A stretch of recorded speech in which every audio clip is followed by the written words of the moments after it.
Hey everybody! So today I wanted to talk to you guys about two really awesome tools that are both great for engaging student learning and assessing student progress. Now, at Kahili, we have a pretty big problem. We have a pretty big lack of technology in the building. So that being said, whenever we want to do any kind of assessment, we either have to wait for the computer lab to be open or we have to do it on paper. Now, thankfully, we got the green light for one-to-one technology next year, which is fabulous. So that being said, I wanted to talk to you guys about Kahoot and Quizizz and how next year you're going to be able to use features that you weren't already aware of in order to engage your students during lessons and also check for student progress and understanding of learning while you are teaching. So let's go ahead and get started. All right, so here I am in Quizizz, and a lot of you guys might be familiar with Quizizz from when we did completely virtual learning, when you would do live sessions with your students virtually, or maybe you would assign asynchronous homework with your students using Quizizz. But today I'm going to show you something really cool of how we'll be able to use Quizizz to really engage our students during our lessons when we have one-to-one technology next year.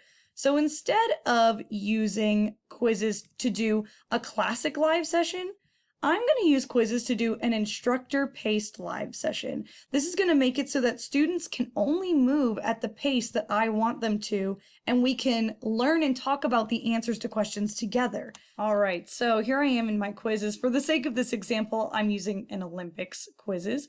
Now I have myself right here as a sample student, so you'll be able to see on this purple screen right here, me interacting as a fake student, to show you how this works. So I'm going to go ahead and start this self-paced Quizizz. All right. Here we go. So as you can see, my student side, it looks like a regular Quizizz, but on my instructor side, you have a little countdown clock right here. There's some arrows for you to control the questions. If you don't like this countdown clock, you can disable the timer, and it lets students answer completely at their own pace. So as a student, I'm going to come in on this side and I'm going to say, okay, looking at this, I believe that the answer is the Olympic rings. Bingo. So it marked that as correct. And I can then, it pops up the leaderboard first, but I can then come down to my toolbar here, and do you see this little green button right here? This is a live whiteboard. So I'm going to click it and it pops this up for all students. So you can see it on my student screen too. So I can come in and I can draw, I can erase, I can add all kinds of really neat tools to help me teach. So I can say, all right, kids, look, okay, you see this? It's like a ring shape, right? So the answer is going to be the Olympic rings. Now this is such a cool tool because not only can you control the screen, you can let your students control. So I can say, for example, if we were doing math, I could go, Lauren, I need your help. Go ahead and show your work for this problem. And Lauren can go in and say, sure, and show their work for everybody else to watch. Now, this is a great way to engage students during your lesson and check for understanding as you're teaching. I hope you decide to give this tool a try next year when we do one-to-one technology implementation in our classrooms. It's a really good way to get some quick formative assessment data. Just do a quick check to see if your students are really understanding the lesson and the content that they are supposed to be absorbing. So definitely see if this is something that you want to try next year. All right, so here we are now at Kahoot, and I really want to show you guys some new features that a lot of you might not be aware of that Kahoot has added over the years. Now, we haven't really been able to use Kahoot a lot in our building due to the lack of one-to-one technology.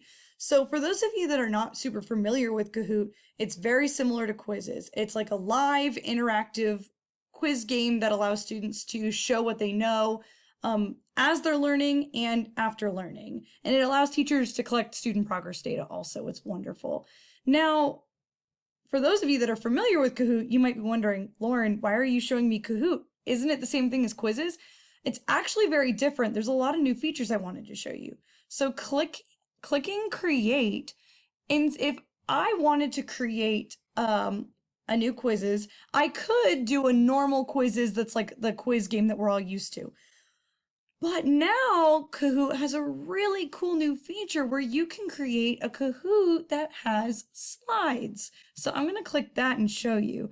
Now, as you can see, it looks kind of like a normal Kahoot, but if I click down here, this is just a regular slide. It allows you to input almost as if you were adding in a PowerPoint slide into your Kahoot game.